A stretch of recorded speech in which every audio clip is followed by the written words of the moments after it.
Welcome to Brewsers, a podcast about beer, coffee, booze, and bruisers. I am your host, Brody John, and today we speak to CJ and David Gibbs with Kava Culture.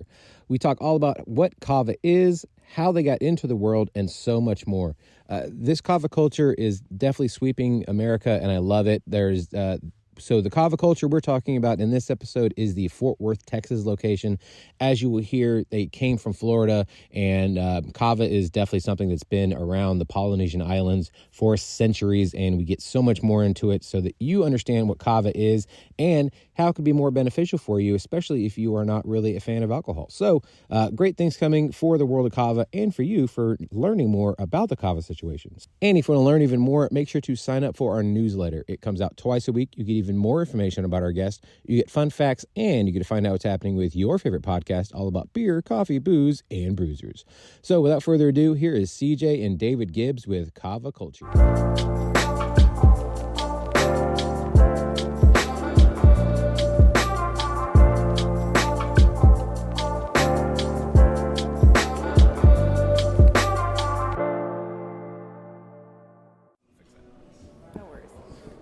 You have a much better mustache than I do. Thank you. I tell them not to trim it as much. I don't either. I see so many people that... Yeah. Nope. You have to do it like this. Yeah. Off to the side. Yeah. And then the wax doesn't always work. It's really annoying. So like one side will be I don't really use any good, wax. and the I other just side use a will just- paste. It's like an oil. You just like rub it in. It doesn't actually like hold it. Oh, that makes more It sense. makes it less frizzy. There is a wax that a firefighter makes, and it works really well. That they use all the time. I'll find the name of it. Yeah. So what all did you try so far? What didn't you try? She's gonna bring you a flight to different Yeah. tap drinks. Do you do Delta at all? Yes. Okay, I was gonna say if not, tell her because we do have Delta on tap. No, She it's might fine. bring you one. Yeah. It was funny because the brewer from Botanical was saying that I think one of the first two times he was messing with it, it went a little stronger than he thought. Yeah. And like, Did you talk to James? Yeah. He's the brewmaster. yeah.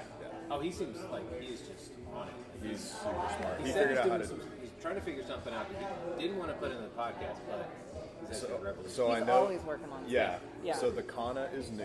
Right. Kana's like a new botanical, and we just got our poster up there. But when we found Kava Culture initially, it did not have there was no Kana. Didn't have any idea what Kana is. But he is like the first person that's ever figured out how to get Kana into a drink. So Kana is a plant from southeastern Africa, or southwestern Southwest, Africa. yeah. My bad. Southeastern Asia is where the Mitragina speciosa comes from. Okay. So Yeah. southwestern Africa, Kana, it's a succulent plant that grows a flower, and you can get Kana extract online. From what I understand, they smoke it, where it comes from. Yeah, she was saying somebody got it from Sprouts as like a nasal spray. Yep, you can do nasal spray. You can get, I think, pills, but I know for sure it's an extract and a dropper.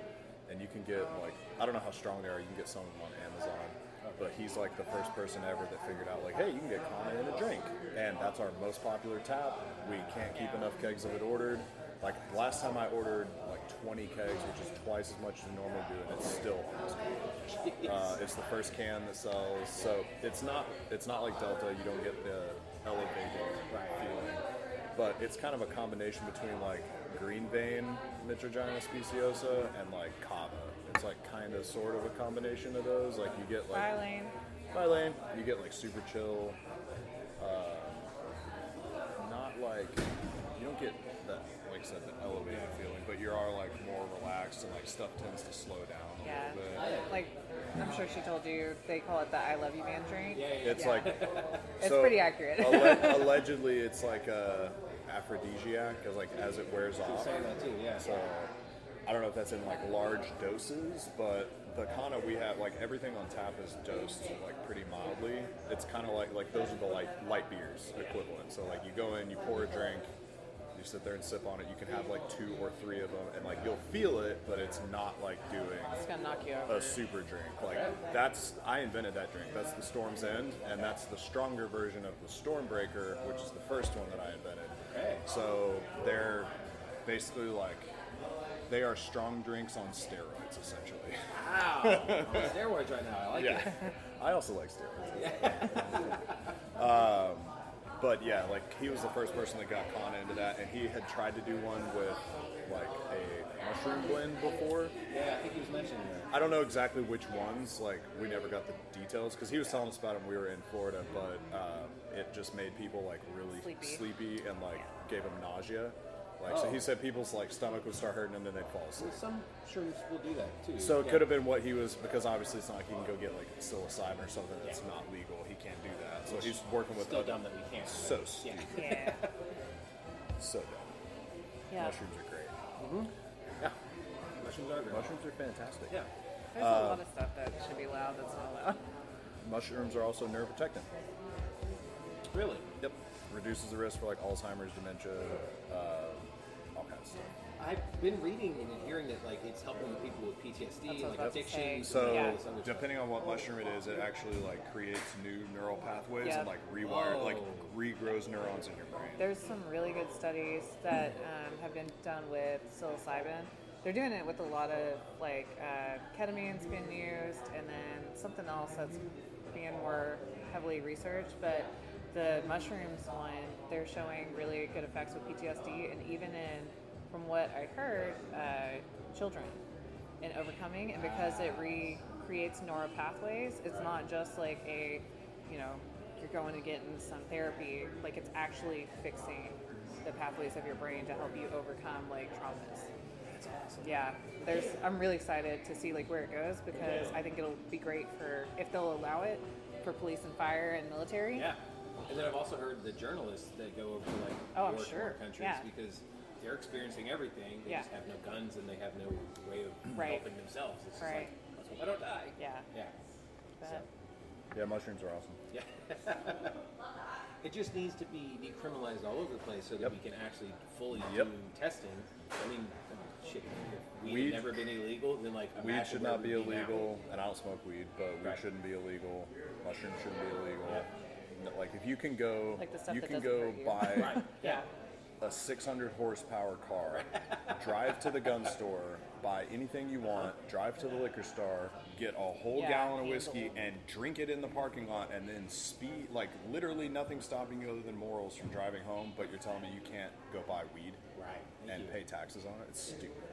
Plus, they make so much more tax. I mean, just look what happened in Colorado. It's like cigarette tax. It's $2 a pack or something, $3 a pack, and still millions of people pay for it. It's more than that now. I think it is, because there was like 2 cent taxes put on it essentially. And then now also they made it to where before it was 18 you could buy them. Now you have to be 21. And it was like That's cool. Well, what if you were in this? They were still kind of grandfathered in.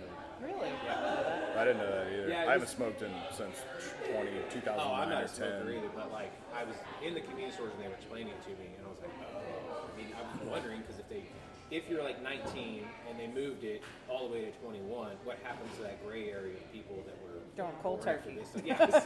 Sorry, you can't do it anymore. You got your health back. Yeah. Go buy a vape and you'll be fine. Right. You can do that at 18, I think. Or is that 21? I don't know. At that one, I don't even know. But like all this stuff's illegal. It's stupid that like weed's not. Why? Why is weed not legal? Yeah. Well, I mean, depending on what state, prison system, obviously here in Texas, and Big Pharma is good. Big Pharma's a big one. So is big. I mean, there's all that stuff. Right. Yeah. Which, that's a whole other conversation with somebody else. It's Right. not us. Yeah. That's a whole bunch of people who are being paid to look the other way and not discuss that. Right. Go count your money that way. But we're going to do stuff over here. Yeah. Well, as you're hearing, I'm having a wonderful conversation here at Kava Culture with CJ and David. How are y'all doing today?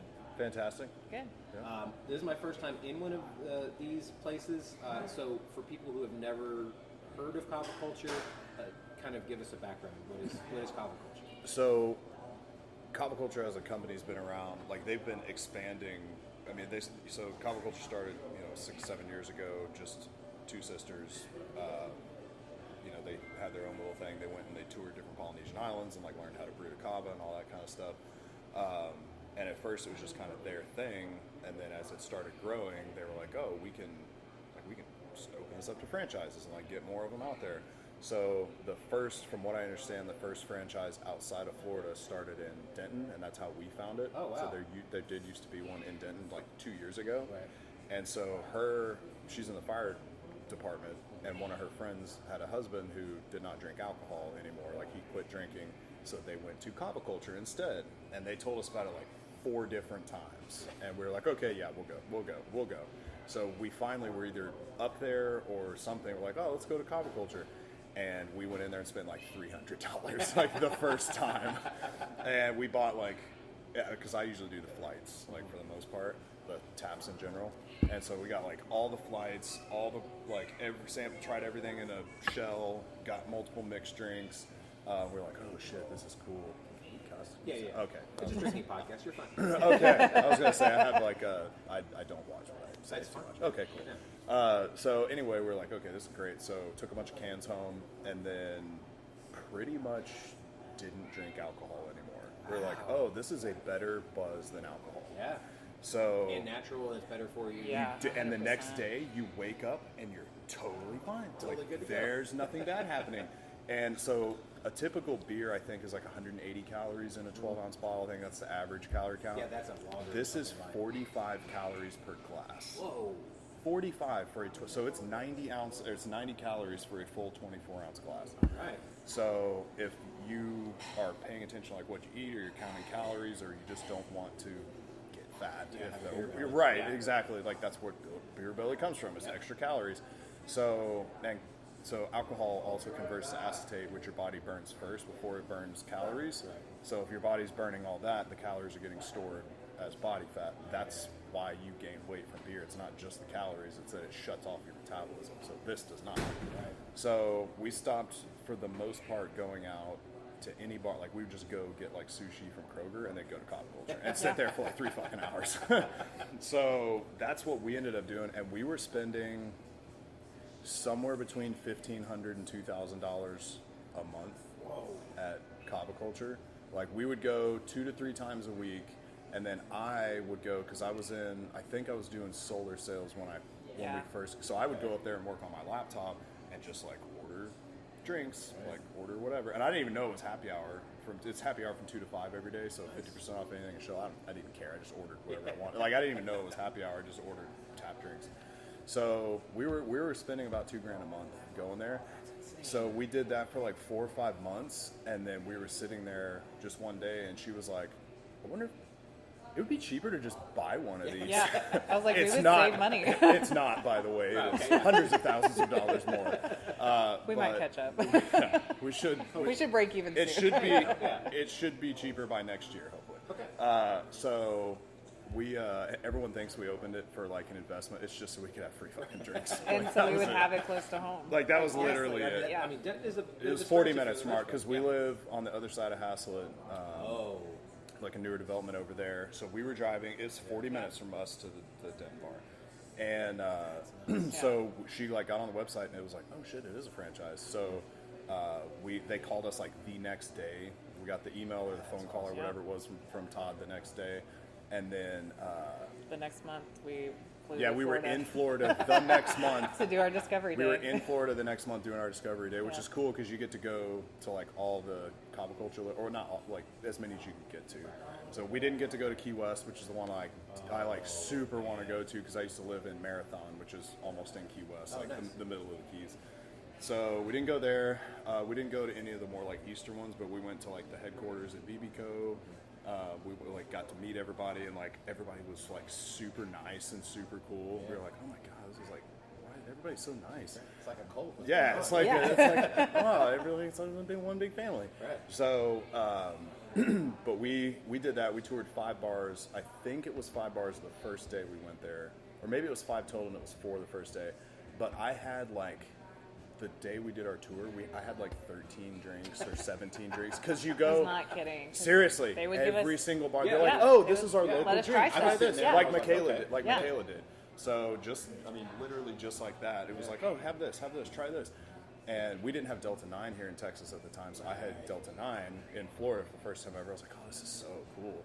And so it was somewhere, I don't remember exactly, but it was between 13 and 17 drinks between the 5. So it was really, if you think about it, it's like 3 drinks each.